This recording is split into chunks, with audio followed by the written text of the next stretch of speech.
Maraming nagsasabi na hindi ko po kayang mag-ipon, Miss Anne, kasi mahirap lang ako dahil maliit lang yung sweldo ko.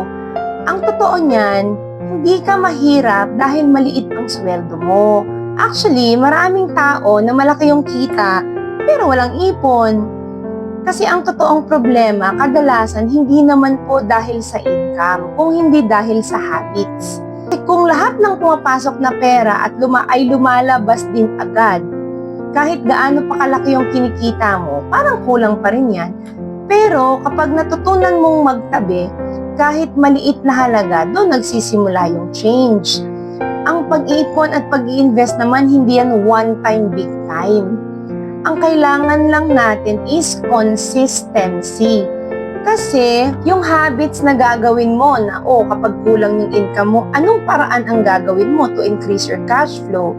Isa yun sa makakatulong sa'yo para magkakaroon ka ng additional income na magagamit mo pang-ipon at pang-invest. Kasi yung klase ng financial future na gusto mo, hindi yan nabubuo sa isang malaking desisyon. Nabubuo yan doon sa mga maliliit na tamang desisyon na ginagawa mo araw-araw.